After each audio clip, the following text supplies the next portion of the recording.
I'm sorry.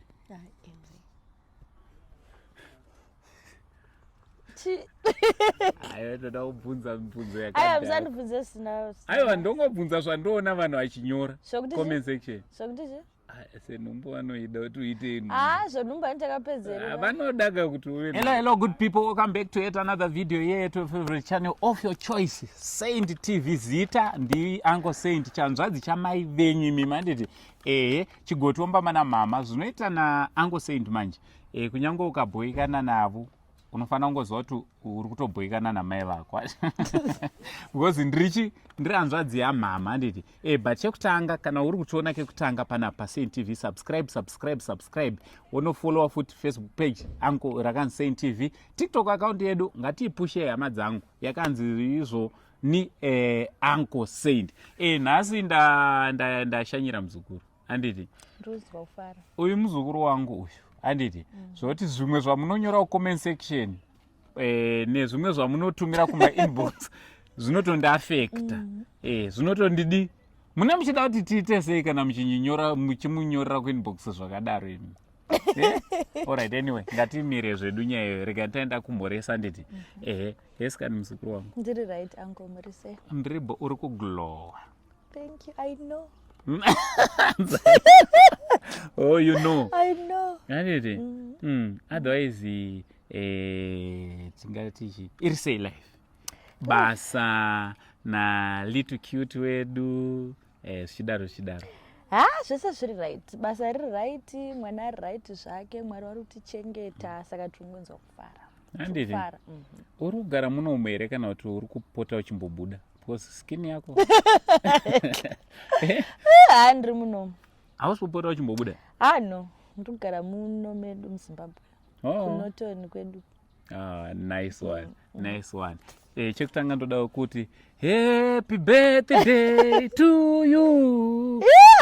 My way. Amusudani betserere kumba. Mokwanza ungonibetsera ndini. Uyai padhuze tingoimbira musikana. Svikira nyi padhuze. Anditi toda kungoimbira musikana nditi. Anditi. Dzikire vari kuoneka face alright. Birthday to you. Happy birthday to you. Happy birthday to you. Amen. Uswana mambo. Aiwa, vaya mutsingi mchinjika wakatatu mazima. Aiwa, tinoda kuti happy birthday to you Chipo. Thank you very much. Mwari wakuwedzere makore akawanda. Aiwa, tinotenda. Ndafarawo mauya kuzondiona pabirthday rangu. Rega timbonzwa vamwe. Oda kuti happy birthday twinning. Thank you. Happy birthday bestie. Thank you. Aiwa, usati manyire pamberi. Mama wanere kuda kusimbisa kuda kuti chibesti changu iwe. Handiti. Aiwa, zuva rako on your special day. Handiti. Yes. Ndezvipi munhu unomboita ka reflection kumashure. Handiti. Na best ngawachibva nditi. Na best ngawachibva achenda kwahanga wachimnana twini na best. Vanogona kuzokuvhiringa pamwe pachona uda kutotaura futi ivo. Azvizobuda. Alright, Chipo. How old are you now? Makore mukadzi ataura. Ndakura. Tulizoto wafamba. Sio ndakura. Jamuka wenanzi makore bepata. Vakawanda nomaziva zvawo. Ndova 92. Alright. Weka imega. Itai makaita metsini.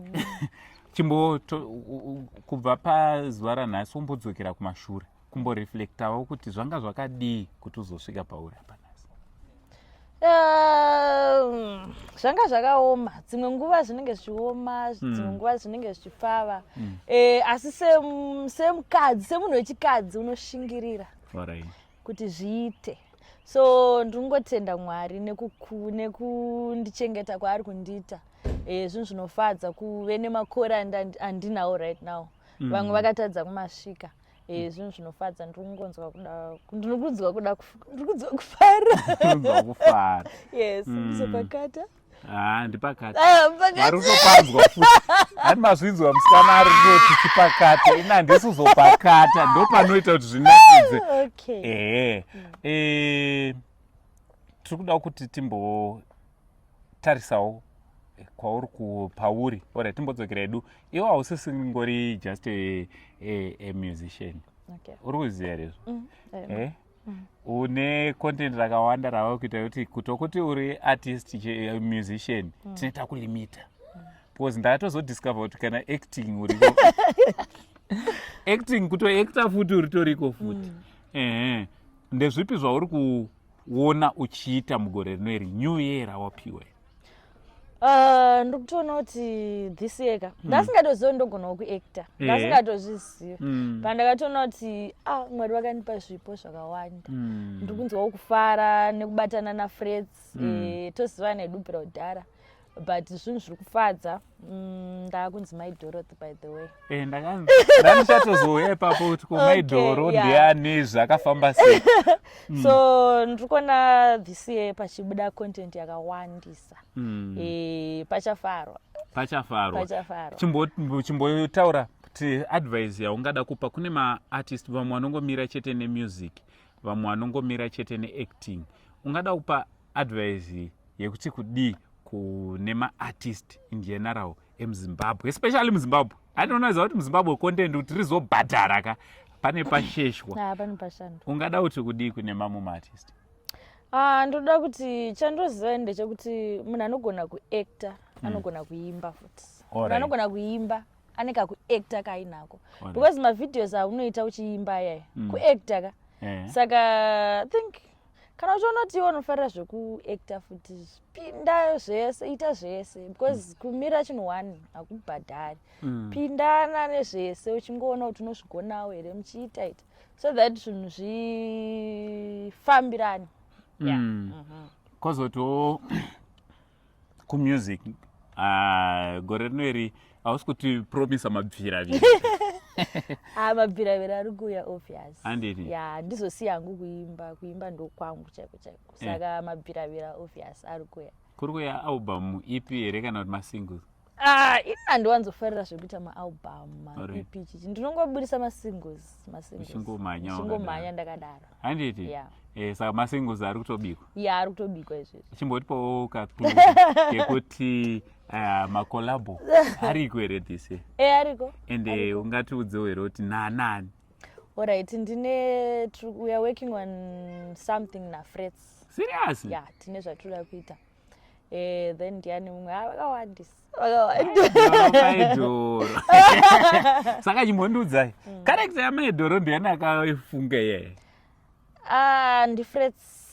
ndifreds mukomana uyo ane chipo zvinhu zvaanofunga kamawani so ndiye akangofoma zita akati makunzi maidhoro saka but angotanga ngoacta nezvozvo chingoni maidhorothy ndiri kutoona kuti matova nemaviews akawanda over half a million kune mamavideos ari kufamba zvingadwana vari kumafarira handiti so vanhu vatanga here kuembresa character yamaidhoro mauri kufamba vakukuda here kuti maidhoro maidhorothy ndichipinda mutauni vanhu vangoti maidhorothy kwese vandofamba vanhu vanonga vachingoti maidhorothy uri kunzwa sei kuti wane kamwe waunlocka zvimwe zvaunga usingazivi ndirinzwa kufara zvisingaite because ndasingatoziva kuti ndinoacta pamwe chatozoactawo iri movie hapana chitokumisa hapana ndevapi vamwe vauri kutasira kuti dai ndikambope mumaskits ndoziziva kuti wanga usati waitako maskits but vawakutoshuwa kuti ndikamboita skit naningi be it in Zimbabwe or out of Zimbabwe? I think ndomboita naAllen skits. Andomfarira mukomana iyoyo. Anogona. Allen anomira. Wow. Ndoda kutongoti congratulations mujenda rako rekuzvidiscover. Discovering yourself. Yes. Handiti? Yeah, zvinofadza. Aiwa zvinofadza. Nhasi handisi kuda kutaura zvakawanda newe. Okay. But chekupedzisira. comment section unoverenga wewe number 1. Number 2 mamessage mamwe anowera kuma-inbox unonzwa sei nemacomments mamwe nemamwewo mamessages anowira muinbox. Vamwe takazoona wakuposta mumwe akanga hameno zvaakanga achikumbira wake ane zvaakanga achikumbira. Unonzwa sei nesuch comments and ungadawo kuti kudii kune especially varume vanokufollowa vane pfungwa dzisidzo? Alright, ndinongoda kuti ndinoona vanhu vakawanda vane pfungwa dzisidzo about chipo.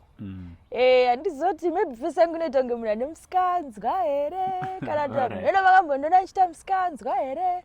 So ndinongoda kuti guys handisi munhu iyeye. Zvinhu zvinotondirwadza unochitoona munhu achindinyurira zvinhu zvakadaro. But handivablame. Alright. Ndipombi yamudhara. Unotoziva zvako kuti unotokonzeresa maswitsi. Zoti ndakizati handivablame. Hanze musadaro zvenyu but hakublame futi because haipombi zvake. Upombi anoziva yamudhara. Mudhara wacho haufa zvakamira. Chimbomira izvozvo. Chimbomira izvozvo. Asi mudhara varipo zvavo. Varipo hamudhara varipo. Saka mazvinzwa musazvinetse because ipombi ye1 mudhara. Kwete zvimwe zvese zvamune muchidii. Aiwa, thank you so much. Rega ndikurege tiwane kugocha. Nanditika. Aiwa, maita basa. Breast anenge averere. Tiwane kutanga. Nasi birthday rachipo ndosandangotrega ndiyozomuona. Most likely kuti muri kuona zuva rake radarika. But my presence are welcome. Yes. Eco Cash is welcome. Business number dzako dzinoti? Handina business number. Alright, chipo hanetsa chete tikakutendai futi kuningi vanongouya kufacebook inbox ndinopindura. Endai kuinbox yes, vanongouya pafacebook. Chipo ndo zvandomudira kuti kupindura ka anopindura. And so don't forget kuenda unomfollow account yake Facebook yakanzi page rake rakanzi Chipo Chashe Muchegwa. Anditi Chipo Chashe Muchegwa. My first days akamboita challenge zita but ozvinezvo vanhu vakuziva it's Chipo Chashe Muchegwa. So kana unga usati wasubscribe on a YouTube channel again, go and subscribe pa YouTube channel yake. TikTok Chipo Muchegwa. Mabviraviri. Kwese mabviraviri. Kwese mabviraviri. Anditi aiwa. Thank you very much nekubudikira. Maita basa. Ndimabudikira. Zvanofana uchipota uchita. Okay. Usagarise chipo sina kuita. Ndimabudikira kamauya pabirthday rangu ndafara zvisingaiti. You are welcome. Totozoda kuchema. Alright, from Ango saying Donism Ango na Chipo Chashe Muchegwa for now it's much love. Na my Dorothy. My Dorothy. My Dorothy. Much love. Kutaurirwa unyimwa mbare dzekumusana. Aiwa, kana kune vakandipedzera panyaya dzekugeza motikari vakomana veCleantech Car Wash and Detailing. Vakomana ava zvavakaita handina kana neremumuromo navo. Zvavakangoita vakandibata vakati Ango Saint, aiwa toda kuti tinge tiri tinouya kuzogeza motikari. Ndikati aiwa ndichauya nayo kuCar Wash. Zvikanzi aiwa musazvinetse, Car Wash tinayo asi isusu futi Car Wash yedu inogona kuuya ikoko kwamuri. Ndikati aiwa itai sezvamareva. Vakomana vakafuma bata jongwe romuromo vakasvika pamba ruri ngwanani ndakaona motikari yavo ichipinda pamba ndikasekerera ndikati zviriko here izvi. Zvikanzi aiwa Ango zviriko. Vakomana vakanga vakagadzirira motikari yavo. Mumotikari mavo makanga muine chese chinoshandiswa kana kuri kugeza motikari. Vakasvika vakatanga kugeza motikari, vakatanga kuita zvinoita kuti motikari inge iri inochena.